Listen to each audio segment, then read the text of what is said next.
when someone pointed out that the average American in No Hope, Pennsylvania, has no idea where Camden Town is. And these days it's inadvisable to discourage American audiences. Camden Town boys they've never heard of, tall guys they know about. To put it simply, the plot revolves around an unsuccessful actor, Jeff Goldblum, who lives in Camden, listens to Madness records and suffers from hay fever. Most of the movie takes place in the theatre, where Mr. Goldblum works as stooge to the successful comedian Rowan Atkinson. Both the name of Mr. Atkinson's screen character and the nature of the show bear more than a passing resemblance to his real-life stage show. In the film, the show is called the Rubber-Faced Review, a clear reference to the flexible features of Rowan Atkinson. We didn't actually call it the Rubber-Faced Review, but I was traditionally referred to as rubber-faced in the reviews by the critics. And so the show within the movie is, I suppose, based on my own one-man show in which Richard Curtis, the writer of the movie, played the straight man. And the straight man of the show is the hero of the movie, played by Jeff Goldblum. The star of The Fly and The Big Chill, Jeff Goldblum plays Dexter King, the unhappy straight man who receives excessive physical and psychological violence from his boss. He's slapped, punched and forced to dress up as a nun. And this puts quite a strain on their working relationship. He abuses me and I'm insulted. And I've taken it for years. But I've come to the point when we meet me, I think, where I won't take it anymore. The humiliating position of feeding lines to Rowan Atkinson to allow him to get the laughs is one which writer Richard Curtis bitterly recalls. So to what extent is the film based on his own experiences? Rowan and I are still working together, you see, after 11 years together, so it's not particularly true. Once or twice, you know, we had arguments about money. This is perhaps the revenge for those. The only thing that's similar is that here he is in a very successful West End show and he's a big star, which Rowan is, and a great stage performer, which Rowan is.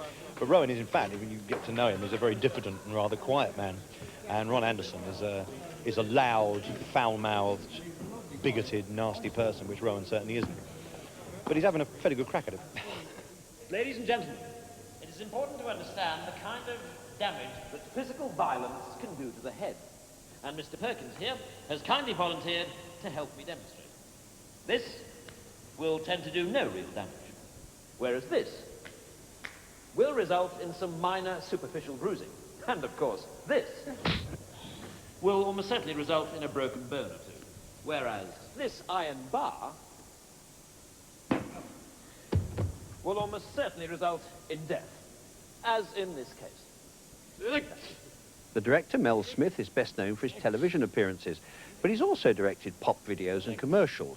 How much is he enjoying the challenge of directing his first feature? It's the best fun in the world. It's the most responsibility I've ever had, I think, which I like. It's a bit scary sometimes. I think it's mainly knowing that at the end of the day, everybody's going to turn around and look at you when everything's broken down and nobody knows quite what's happening next. There's that really, really nasty moment where suddenly about 20 faces all suddenly go at you, and you're going, okay, I think we'll do that. And, you know, and it's that thing of not just making something up on the spot, but actually really knowing what it is that you want. Can you just look a little bit more worried after you sneeze? And then down. When all the filming on stage has been completed, it's time to let the audience in. I'm going to film them actually coming in and getting excited about the show, and film them actually sort of sitting down in their seats. And then throughout the show, I want to get various shots on stage from behind the actors looking out at a real audience beyond them. In a sense, instead of paying 1,000 extras to come and sit in the audience so we can film them, we're asking 1,000 extras to pay to come and be in the film. Great. Well, it's going very well back there, apparently, ladies and gentlemen. The cameraman says that you're all looking particularly good, except this bastard down here.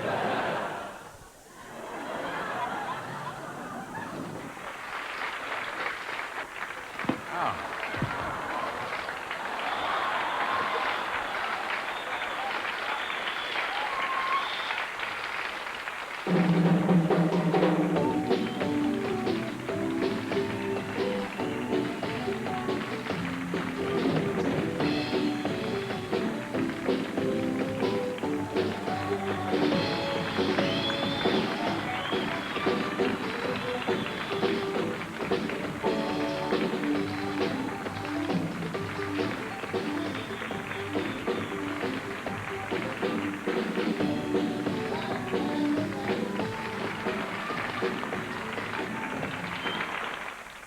Tall Guy, nay Camden Town Boy, opens in a few weeks' time.